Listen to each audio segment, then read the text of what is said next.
Good morning, this is David, super high in the Rocky Mountains. It's Saturday morning and you are listening to Light Talk. Good morning, this is Ellen coming to you from tropical St. Bart's, and welcome to Light Talk. That's right, Ellen. And just remember, even though Stan and Steve aren't here, don't forget that you are listening to Light Talk and we are the Lumen Brothers. And SISTAH. Yeah, you better believe that, SISTAH. Well, welcome everybody. We have a special show for you today. We have a very special guest, another legend of light, Bradley King. So Ellen, why don't you tell us a little bit about Bradley? I will do that. So everybody, welcome. This is episode 272 of Light Talk. We are in the 5th year of doing this podcast, believe it or not. So kudos to the Lumen Brothers. Yeah, almost 5.5. I know, amazing. Yeah, crazy. So today we are very, very pleased to welcome Tony and Drama Desk Award-winning lighting designer Bradley King. He is an LD who works in theater, opera, and live performance. He won his first Tony in 2017 for Natasha, Pierre and the Great Comet of 1812, and a second Tony in 2019 for Hadestown. This year, he was nominated for a Tony for Flying Over Sunset, the same show for which he won his 3rd Drama Desk Award. Bradley, welcome to Light Talk. I think you are familiar with our podcast and have a little anecdote about it. Yes. Yes. Thank you, David and Ellen, for having me. We're thrilled to be here. I was telling Ellen before we got rolling that while I have never been on your show, one of my productions has, because you had a listener write in to complain about it.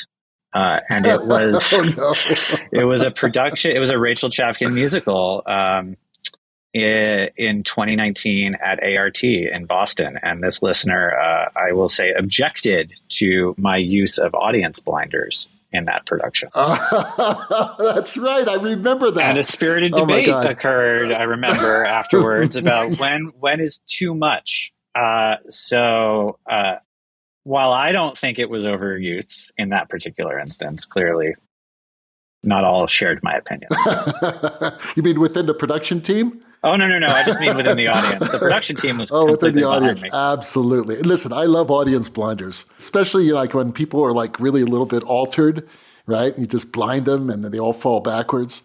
That's always a great effect on a rock show. But no, you're right. I mean, audience blinders have been used for a long time. And I did not see that show, so I really have no comment about how appropriate they are. But obviously, it was a very successful show. So. Well, I mean, the point that I think your listeners should know is that the audience blinders were Moby Dick. They were the whale. And so what we were trying to do in that moment, perhaps unsuccessfully for some, more successfully for others, but, how do you convey just the absolute torture of that 3-day chase of Moby Dick when you are being slammed up and down and he is killing your whaling boats and you are in this sort of brutal chase of endurance. And we wanted the audience to feel that. And the way we chose to do so was to just smack him in the face with lumens over and over and over again. And now that you mentioned that it was Moby Dick, I did see that show. And I do remember that, and it was fabulous. I didn't hide my eyes. I said, wow, it's a stealable idea, because I did Moby Dick a few years later. And I did not use that idea because it was a different set. But it was, I was saying, damn, I wish I could do what Bradley did on this one. So it's a good stealable idea, Bradley. Of course. What can I say? Everybody has an opinion. Right. What are you going to do? So let's get started. Ellen has our first question of the day. So Bradley, what was your path to becoming a lighting designer? I'm sure similar to many others, I was silly and thought I wanted to be an actor once upon a time. And I did the classic theater high school path of being in the shows and working on the shows and painting the sets and learning to hang the lights and learning to operate a sound console and just spending way too much time in the high school theater. And I went to a high school that had I like to tell people that had a nationally ranked football program, but a theater budget of $5. When I was a freshman, though, we had a young, fresh-faced drama teacher come to the school. His name was Mike Himmelfarb. He is still teaching to this day, not there, but elsewhere. And he just he instilled the bug in all of us with his enthusiasm and his passion and his, the fun he brought to doing it. And we the weird theater kids who did not play football found our place there. So I did Into the Woods, I did Damn Yankees, I did Shakespeare, I did all these things, and I was acting, I was doing all the tech elements. As I said, I was assistant directing a little bit, and then I directed a show my senior year, a musical that one of my best friends wrote. And then I thought, oh, maybe I want to be a director. So I ended up in college at NYU for acting and directing. And then as I progressed through first and second year, I realized, well, acting's not where it's at. Directing's where it's at. I want to be in charge. I want to run the room. I want to be making all the decisions. And then once you have that responsibility, you realize that everyone is looking to you for all sorts of answers that you don't necessarily have. So that was less fun. And then the second part of that equation is that, my third year of directing school, you get to direct a 30-minute piece, but you have 10 classmates who are all also directing 30-minute pieces. And those 10 classmates all need designers. And so I had all of my friends coming to me saying, hey, do you know what a light is? And do you know how to hang it in the air and plug it in and turn it on? And I said, yes, I do know how to do that because of what I had been doing in high school. So I directed one show in my third year, but I lit 7. So I realized, oh, this is fun. This is viable. This isn't a career that I thought was a thing. And then I I fell under the tutelage of NYU's lighting professor, Lenore Doxey, who was my first mentor, who really taught me so much about how light works and how color works. And she was indefatigable about coming to see my work, talking with me about it afterwards. She was so generous with her time. And she set me off on the path of an internship at Glimmerglass Opera in the electrics department, and then on to a lighting internship at Seattle Rep, which is amazing because it is a lighting internship and not an electrics internship. So I was behind the tech table with Don Holder and Hal Binkley and Jane Cox and all of these early mentors of my career. And so that gave me a Rolodex when I came back to New York after the internship, to just freelance doing my tiny basement shows, but also working on bigger shows with these big time designers. And did that until I decided it was time to go to grad school. I got some great advice saying, do not apply to grad school. Don't even think about applying to grad school until you know exactly what you want to get out of it. That was piece of advice number 1. Piece of advice number 2 was don't you dare pay for it because you'll never be able to pay it back. So I was lucky enough to land a scholarship back at NYU because I knew I wanted to study with Robert Wurzel, who I had met at Glimmerglass, and I knew I had wanted to study with John Conklin, who I had met at Glimmerglass. And 3 years later, I did what most of us do. I lit my small shows, I assisted for a living, and then really just got lucky with Natasha, Pierre the Great Comet of 1812, which took off like a firecracker. And that's sort of the 5-minute version of where I am today. That's really cool. You mentioned your mentors, and we were going to ask you this question later, but since you're on it right now, could you point out or just tell us a little bit about things you learned from these mentors, from your early mentors, things that actually have made you a very successful lighting designer today? Yeah, absolutely. I mean, Lenore was my first one, and we were so sad to lose her a couple years ago. I know the community misses her dearly, and I do as well. I mean, Lenore was the first one who really just taught me what it meant to be a designer in the room and paying attention to what's going on and what your role in creating that work is. And then I've been so lucky to just have so many generous people I've worked for or with since that time. At Seattle Rep is the first place I met Jane Cox, who I went on to assist for many years after that internship, who is just the loveliest person you have ever met and one of the most talented. And my sort of direct supervisor at Seattle Rep, L.B. Morse, who was the resident lighting associate designer, totally taught me how to read a room and when to speak up and when to save it, when to know what to do, when to know what not to do. Just really like that sort of unspoken skill of taking the pulse of what's going on and knowing how to be helpful in those situations. So I think like the theme of the mentors I've had is they've all been incredibly kind people and also very talented. Those two things are not mutually exclusive. And in fact, they can't be. So no one has to yell. No one has to scream. We're not doing brain surgery. We can lead with kindness. Lives are not at stake. And really just how to be a good human. Yeah. Because this is all about collaboration. It's about doing work with other human beings. And how do you create that sense of community amongst not only your show, but amongst your team? How do you run the room? How do you take care of your assistants? How do you make sure that those with less power than you are comfortable and safe? I'm not going to let you get away with being with such a great positive answer of all your mentors being great. So I'm sure they were. But I'm sure over the years, maybe they weren't your mentors, people you've worked with without naming names of saying, boy, I'm learning something really valuable now. This is a lesson that I will take with me, what not to do. Any situations like that? Oh, of course. I mean, I'm sure we all have horror stories of designers who yell and scream and throw their headsets, and you watch, nothing happens faster because of that. Nothing happens better because of that. I don't want to dwell on that because it's not the experiences that I wished I'd had. But there's value in learning what not to do. But really it's just, let's bust the myth of the mad genius or the Scott Rudins of the world. That need not be the way it is. And in fact, I hope every day to prove that example. There was a great op-ed in the New York Times about that last week. I don't know if you've seen it. Oh, yeah. Jesse Green's. Yes. Yep. Fabulous. Very well written. I feel very fortunate, too. My mentors were very kind. And these were really big people like yours, too, Bradley.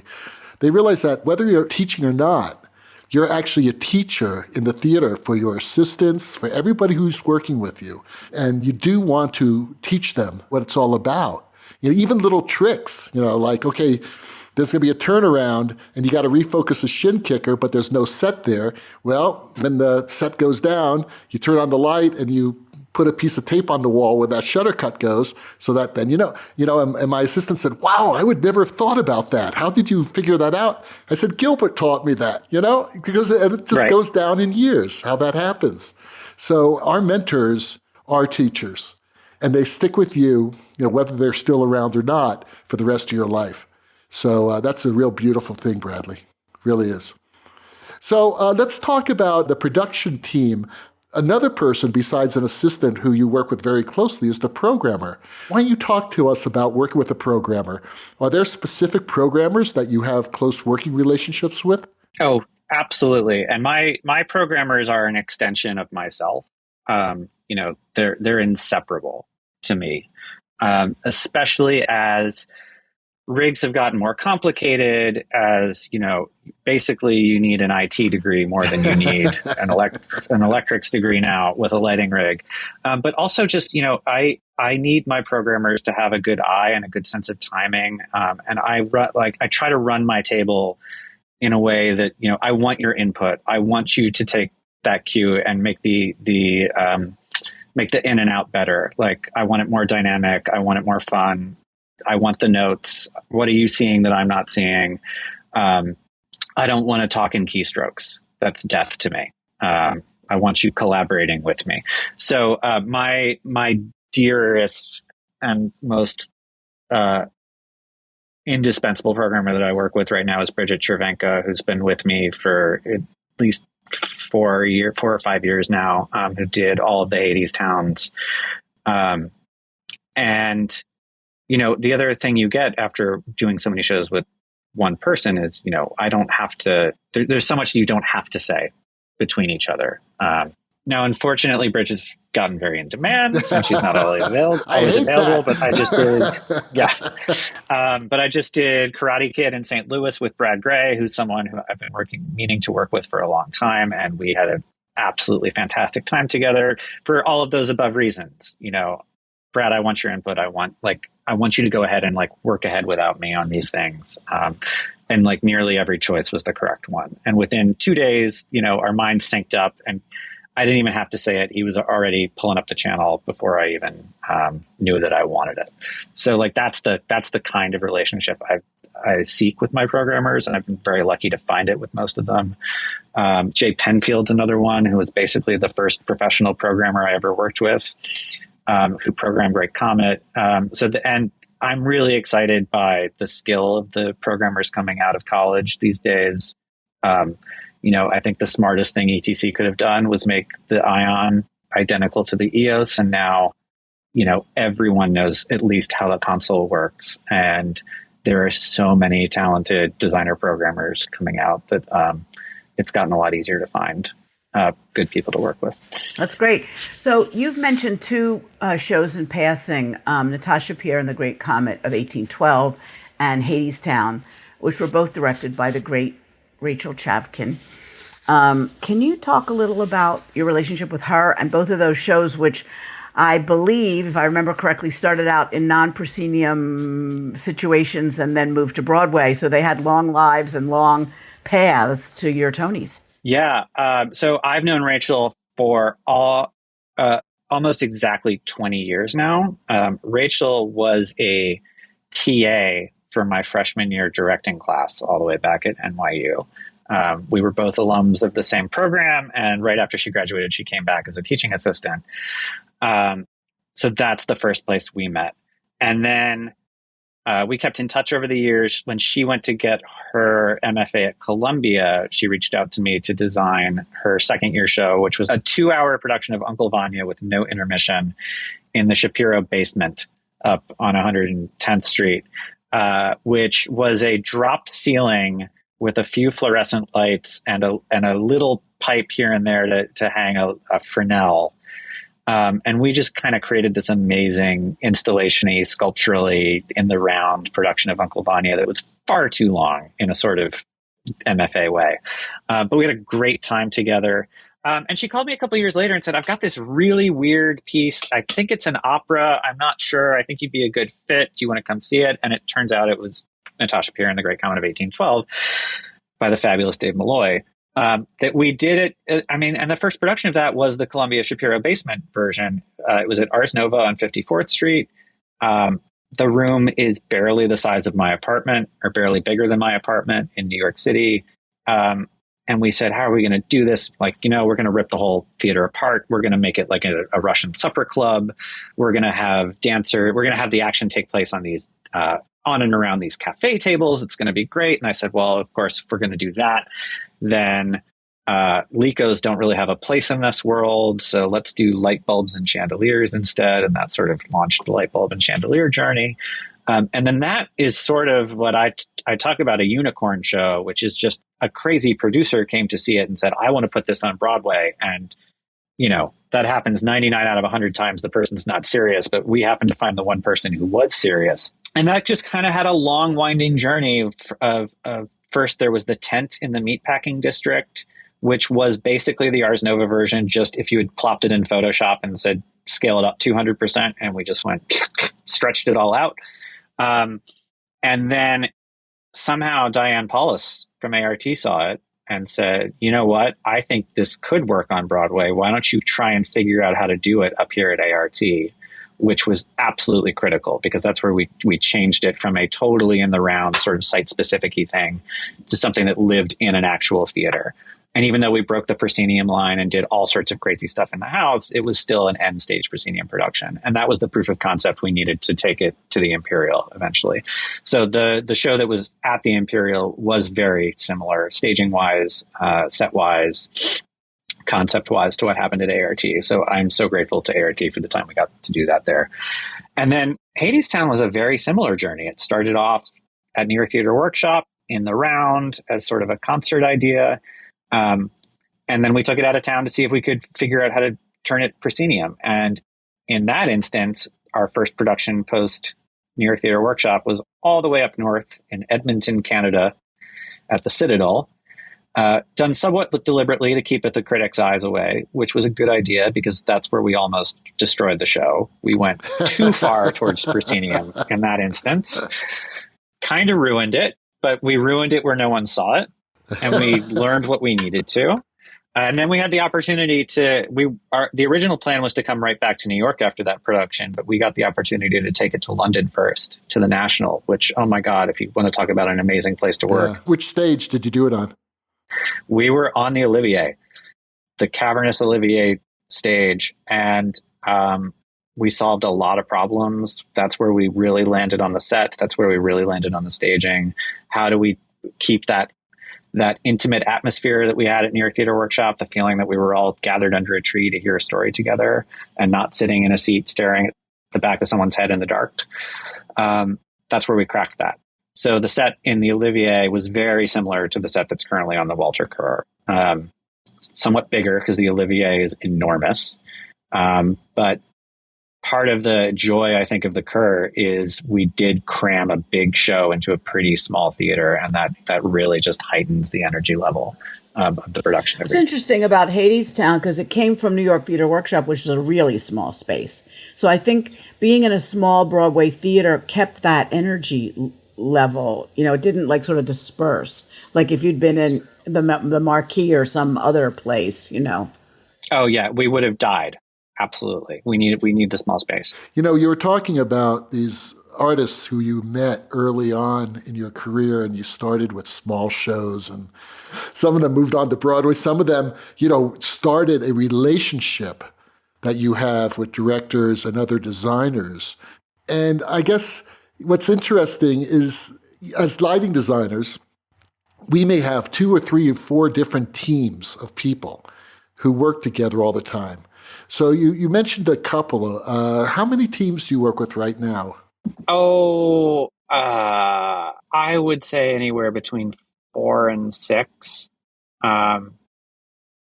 It really depends. I mean, coming out of COVID has certainly been interesting because, all those shows that got postponed stacked on top of each other.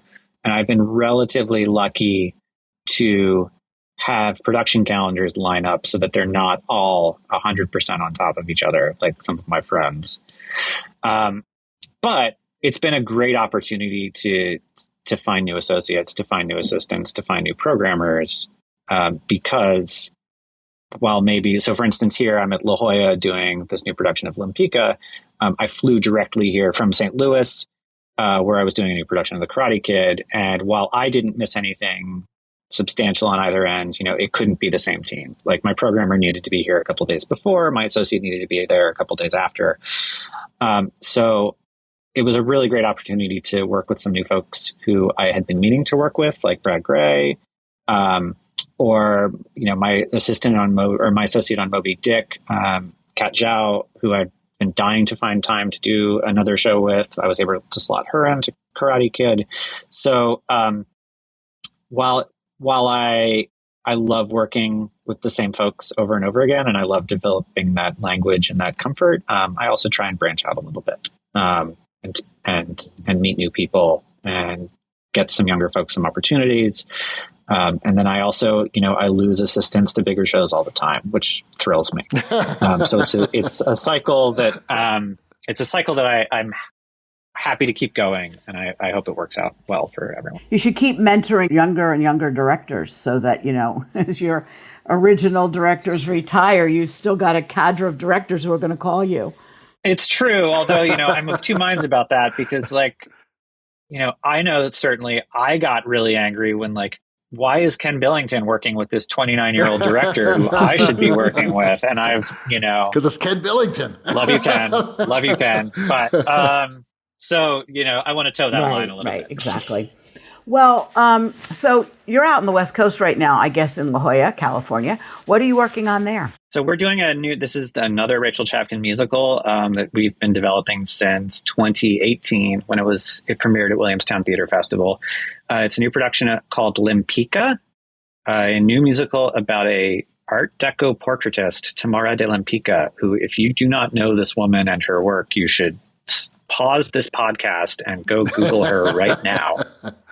She is a fascinating lady and one of the most talented painters I had never heard of. She was born in Poland. She married into Russian aristocracy pretty much on the eve of the Russian Revolution, so had to flee to Paris in 1917, where she became this incredibly sought-after Art Deco portraitist. If you were anyone, you commissioned a Tamara de Lempica portrait to hang in your living room. wildly ambitious lady, wildly successful, had rampant affairs with men and women, led a totally hedonistic lifestyle like many people in Paris in the interwar period. And then, of course, around 1937, the Nazis came knocking and she had to flee again. Her husband left her, or she left her husband, unclear which happened first.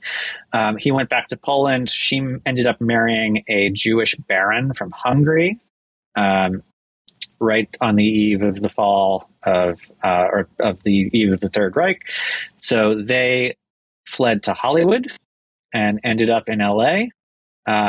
She lived a sort of bi-coastal existence between LA and New York, very wealthy, but pretty much totally forgotten until the 70s, I believe, when Deco sort of had a resurgence and she was rediscovered. And then she became a very highly sought after. Her pieces were collected by Madonna and a bunch of other A-list celebrities.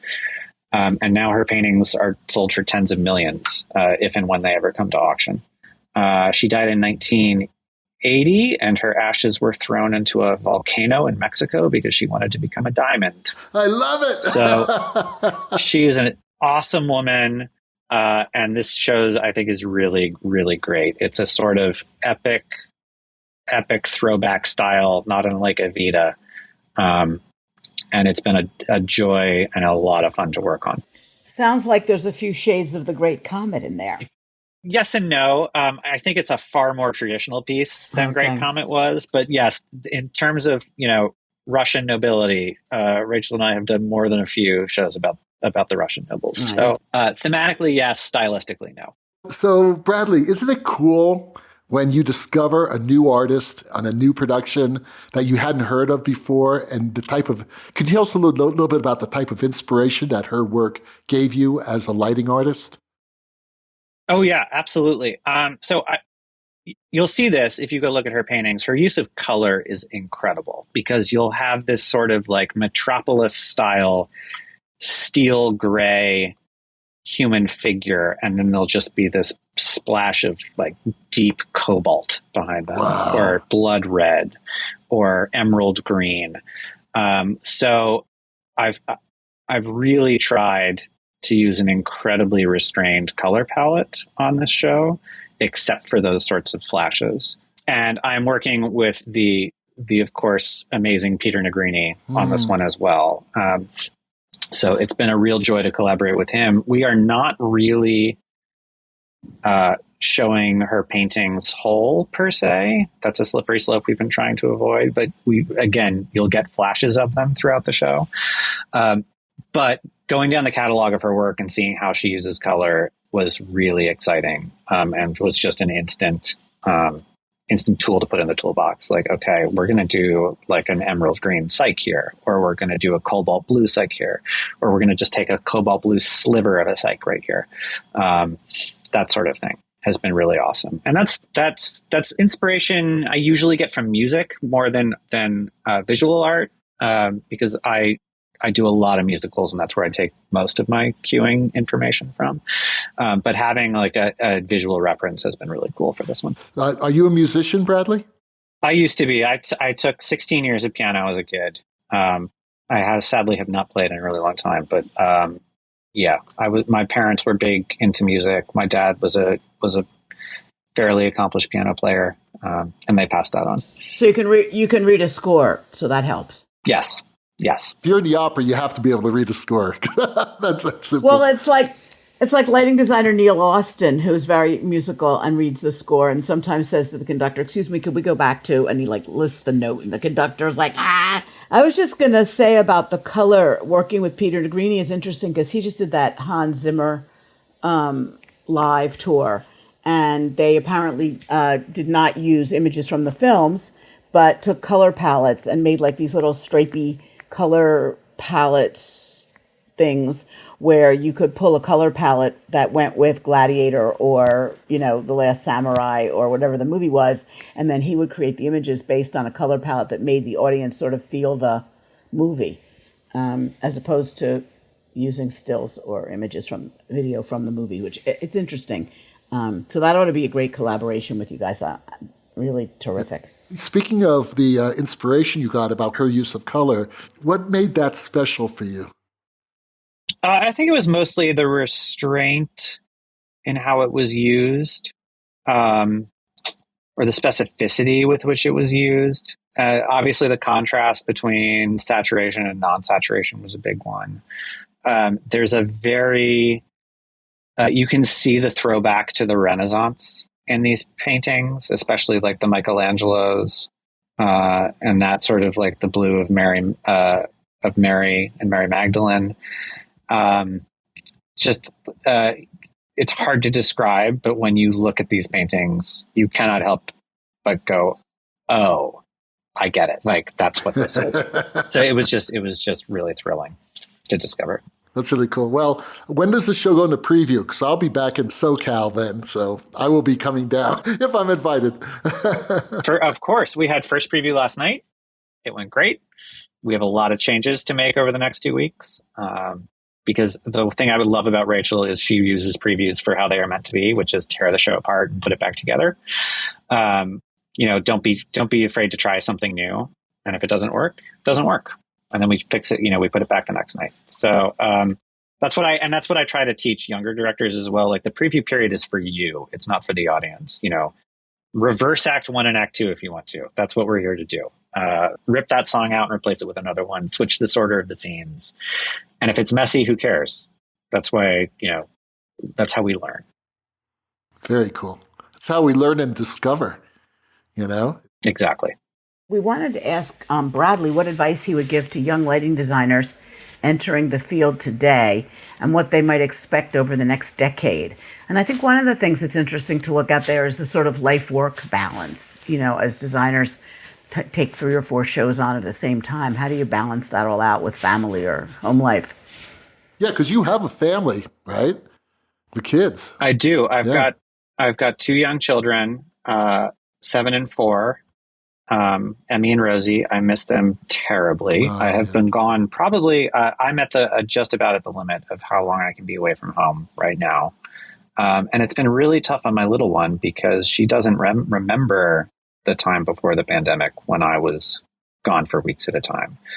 So this is new for her. I like to think that designers in my generation, by which I mean early to late 30s, early 40s, have decided, what, we can have families and do this work. And we're going to demand things that make it possible. We're going to start demanding childcare reimbursements. We're going to start to demand shorter residencies. We're going to start to demand more trips home on days off. Things that we should not have to be giving up to get paid tens of dollars to do these shows. So my advice to young designers is don't let folks tell you that you have to choose between a family and your job. It is possible. It's hard. We are trying to make it easier for you. It is still hard. And that comes also down to, join our union, help us advocate for better wages. I serve on the executive board of 829. It is my goal to get every designer pushing buttons in a church basement into this union, come hell or high water, because with growth equals strength, and with strength equals bargaining power, and that's how we raise the standard of living for all of us. We can already see it, the strides we're making with assistants, for instance, off Broadway, who are now covered under the agreements, who can start earning health and pension at a much younger age. The new membership candidate program, which has vastly reduced the initiation fees for folks assisting off Broadway. So those are the kinds of changes I'm hoping to make it a little bit easier for this to be a viable career path. So my advice to young designers is don't settle, ask for what you need, and work with people who are going to support you in that ask, because you should not have to be doing it alone. That's my main one. My second one is don't pay for graduate school. Definitely don't pay for graduate school. That's a good one. That's wonderful. I just think it's amazing that, we're able to do that now, and we shouldn't settle. I think people now listen. They understand how important that is to care about other human beings. So I think that's great, Bradley, and I'm proud that you're on the executive board of our union, because let me tell you, that union has changed a lot over the 40 years I've been involved in it, and it's great now. And thank you very much for bringing those ideas into the union. Thank you. Well, I think this was really, really an interesting talk, and I think we could talk with Bradley for a whole other hour. So you'll have to come back sometime soon after the Art Deco painting. After the Art Deco painting lady opens, and what's the name of the show exactly? Lempica. Lempica. After that opens, and you're back at home with the kids, we'll get you, and we'll have a child on each knee.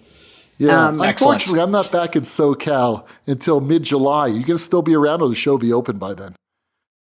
The show will be open, but please come check it out. I will definitely see it, and I'll bring my friends. Well, the rocking sounds of the Luminoids tells us that once again you've spent another morning listening to Light Talk. You can hear our show on Spotify, iTunes, Google, YouTube, livedesignonline.com, that's Ellen's place, Amazon Prime Music, and just about every podcast site out there. Check out our website on lighttalk.org and be sure to follow us on Facebook and subscribe to our podcast. That way you will not miss a second of Light Talk Insanity. No guarantee is offered regarding the accuracy of any statements or opinions made on this podcast. However, if you do decide to litigate, the law firm of Flecht, Flocht, Flair, and Glare and their paralegal Snoot will defend us until our retirement funds are depleted. Light Talk is written and produced by the Lumen Brothers and SISTAH, coming to you from high up in the Rocky Mountains, St. Bart, and of course, one of my favorites, La Jolla, California. Be sure to join us next week when we chat more about useless things and explore the crazy shenanigans in our industry. Light Talk, broadcasting questionable Lumen knowledge and humor around the world. We will see you all next Saturday morning. Bye-bye from Light Talk. Bye, and thanks again, Bradley. Great. Thanks, friends. Light Talk. Lumen.